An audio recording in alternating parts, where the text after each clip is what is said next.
Hey there, hope you're having a good day. Today we're going to talk about the Chaos Statue. This is the endgame grind in Undecember. And there are two ways to improve your cards. And we're going to talk about both of the progression systems tied to the Chaos Statue. And I'm going to give some advice and tips on what I found works and what you maybe should do or don't do. I don't care. I'm not your dad. But let's get right into it. So, Compendium is the first one. This is going to be quick because this is really simple. You have these, I call them realms here on the left. These correspond to the, as a matter of fact, you've probably seen these names if you've run cards. These correspond to the different cards. And then these right here are the different cards. Pretty simple, right? So on the right, you have something that applies to this realm. This one applies to this realm. And then these bonuses here applied to the specific card that you're on.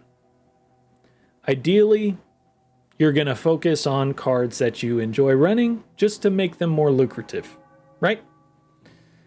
Now, if you want to min-max it, start by getting one level in each realm on any card, doesn't matter, but one level each realm just to unlock this 5% chance over here across the board. Now you're probably wondering, hey, how do I get those stars? I don't have enough of them. Well, your daily mission's going to give you a steady flow of those stars.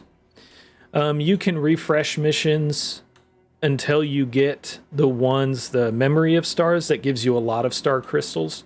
That's one way you can kind of target farm them. The Void Rift gives a ton of them. So be sure you're doing the Void Rift every time it resets. That's it for the compendium. Let's talk about cards. Okay, let's talk about the meat here. Cards are just maps. If you've played Path of Exile, you already know what that is.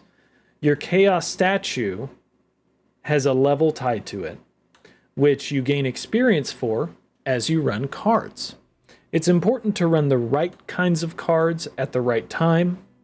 And I don't mean time of day, I mean time of progression. It's important to be running the right cards.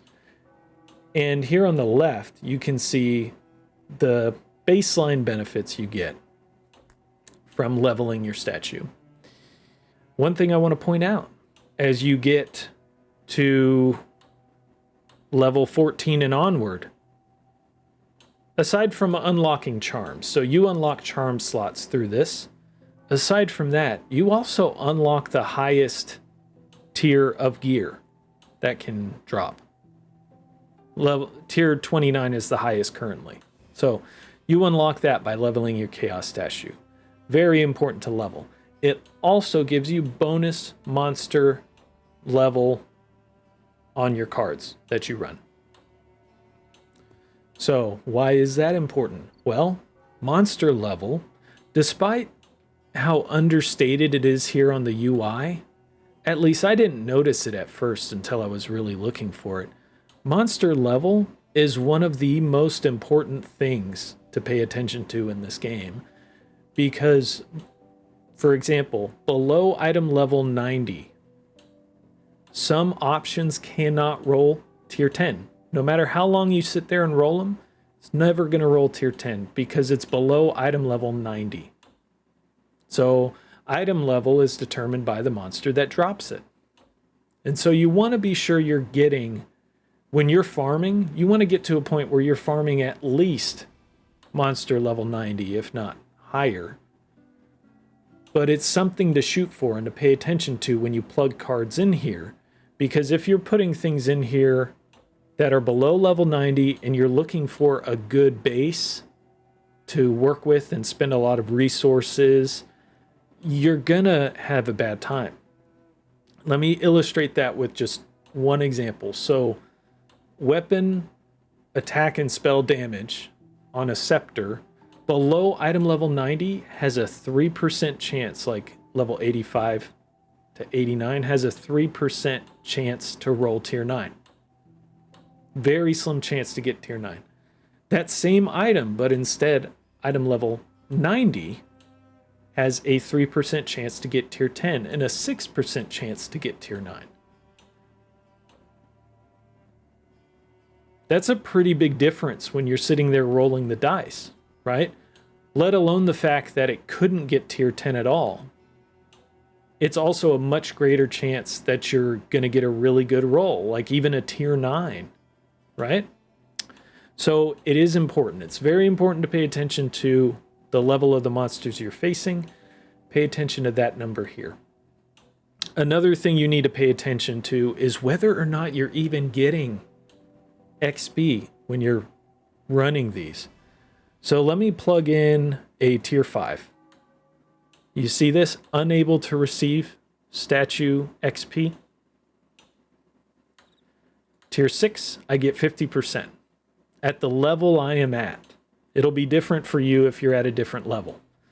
So at the level I'm at, I only get 50% efficiency. I get half the experience that I should be getting.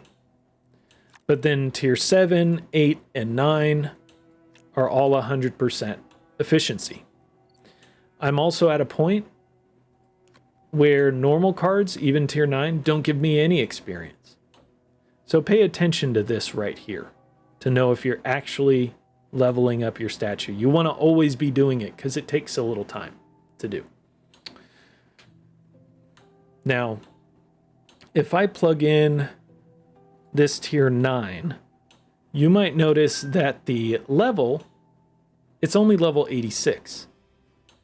How am I ever going to get to 90? If this is stuck at 86, it's a tier 9.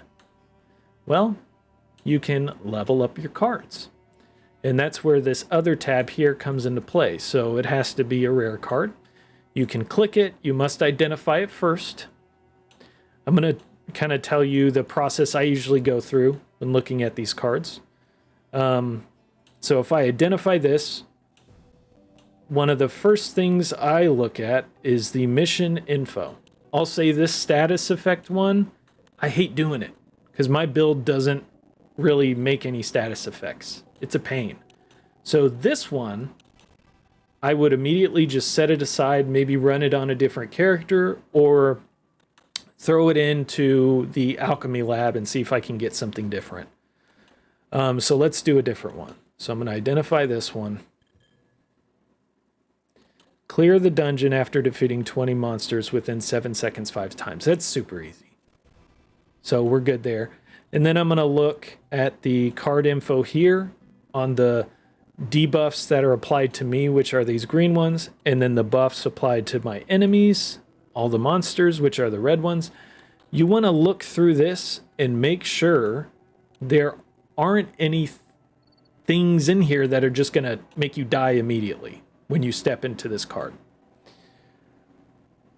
So for me, skill rune cooldown amplification is painful, but I can manage it.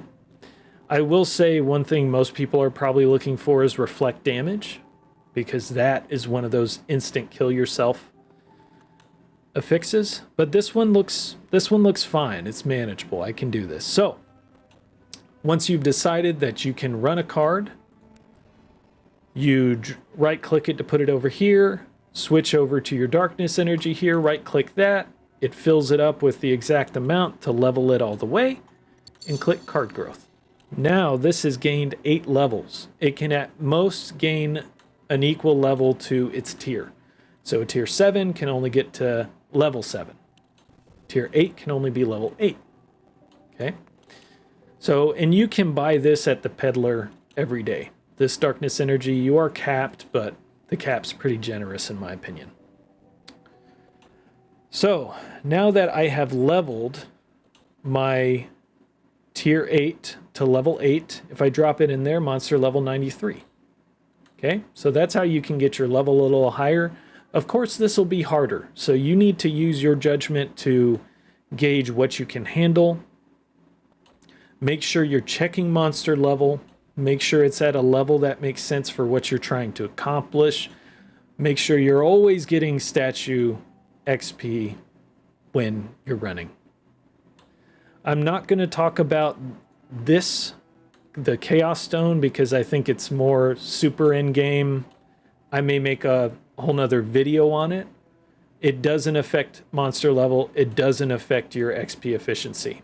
So don't worry about that.